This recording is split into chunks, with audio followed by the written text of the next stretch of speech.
আশা করি সবাই ভালো আছো। আমার নতুন একটি ব্লগে সবাইকে স্বাগত।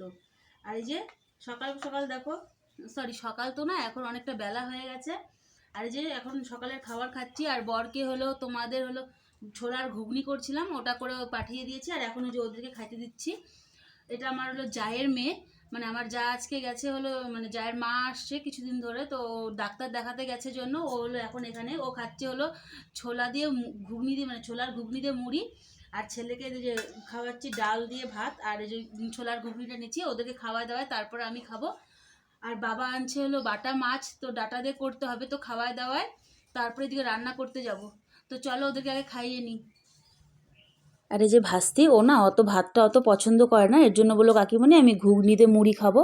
এর জন্য ওকে দেখো ঘুগনিতে মুড়ি দিয়ে দিলাম আর ছেলেকে ভাত খাইয়ে দিলাম। এবারে দেখো ওকে খাইয়ে দিয়ে আমিও খাইয়ে নিলাম। এরপর বাবা আনছিল যে মাছ আর ডাটা, তো ওই যে ওগুলাই কাটতে বসে পড়েছি। আর এত গরম না জানো, গলা দিয়ে আমার হলো মানে র্যাশ র্যাশ টাইপের বেরোয় গেছে। এর জন্য দেখো সারাটা গলাতে আমি পাউডার, মানে বেশি করে পাউডার দিয়ে রেখেছি। তো এবার দেখো ডাটা আলুগুলো কেটে এবার যে রান্নার এদিকে চলে আসলাম, আর মাছগুলো ধুয়ে নিয়েছি।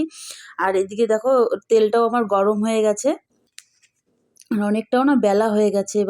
এবার যে তেল গরম হয়ে গেছে, এবার যে মাছগুলোকে আমি দিয়ে দিব। আর আজকে করব ডাটা আলু দিয়ে বাটা মাছের পাতলা করে ঝোল। তো এমন করে না গরমে দিল ডাটা আলু দিয়ে ঝোল খেতে ভালোই লাগে। আর অনেক দিন পরে এই যে এরকম করে পাতলা করে ঝোল করা হচ্ছে, বাটা মাছের ঝোল। আর এবার দেখো আজকে আমি হলো হাতে মানে পাটায় মশলা করব। আর পাটায় মশলার কিন্তু স্বাদ কিন্তু অসাধারণ, যে মিক্সিতে যেমন হয় না, কিন্তু পাটাতে সেই ধরো মশলার স্বাদটা অনেক দ্বিগুণ আসে।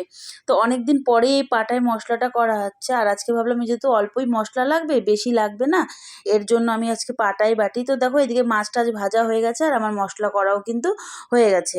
আর প্রথমে এবার দেখো আলুগুলোকে আমি আলু আর ডাঁটাগুলোকে আমি হালকা করে ভেজে নেব। এটা কিন্তু আমি লবণ ছাড়াই ভাজবো। আর আজকে জানো তো যাও নেই, মানে বাড়িটা আজকে অনেকই ফাঁকা, ভালো লাগে না, এত ফাঁকা বাড়ি ভালো লাগে না। তো এদিকে দেখো আমার ডাটা আলুগুলো ভাজা হয়ে গেছে। এবার যে জিরা লঙ্কা বাটাটা দিয়ে দিচ্ছি। আর আজকে কাঁচা লঙ্কা আর শুকনো লঙ্কা অল্প দিচ্ছি, বেশি দিই নাই, আজকে হালকা পাতলা পাতলালি ঝোল করব। এরপর দেখো লবণ দিলাম আর হলুদ দিয়ে এবার এটাকে ভালো করে কষিয়ে নেব। তো এবার যে ভালো করে ধরো লবণ হলুদ আর হলো মানে মশলাটাকে ভালো করে দিয়ে কষিয়ে নিয়ে তারপরে এর মধ্যে জল দিয়ে দিব। আর আজকে যেহেতু বাড়িতে কেউ নেই আর হলো বাড়িটা খুবই ফাঁকা, আগে না ধরো আমি যদি না থাকতাম বা যা কেউ একজন না থাকলে ধরো মা থাকতো বাড়িতে, তো তত ধরো খারাপ লাগতো না। তো এখন দেখো যাও বাড়িতে নেই, এখন আমি বড়ই ধরো একা। আগে তো ধরো মার সাথে গল্প করে কথা বলে ধরো তাও দিনটা মানে পারি ইসে হয়ে যেত। তো এই যে এই ঘরটাতে আসলে মার কথা ধরো মানে খারাপ লাগে ঘরটাতে আসলে। আর প্রত্যেকটা কাজে বা কোনো কিছুতে ধরো মাকে ফট করে ধরো মনে পড়ে যায় এটা কি করব ওটা কি করব, এরকমই হয়ে যায়। তো মানে কেউ একজন ধরো আমাদের ছেড়ে চলে গেলে না তার কমতিটা যেন থেকেই যায়।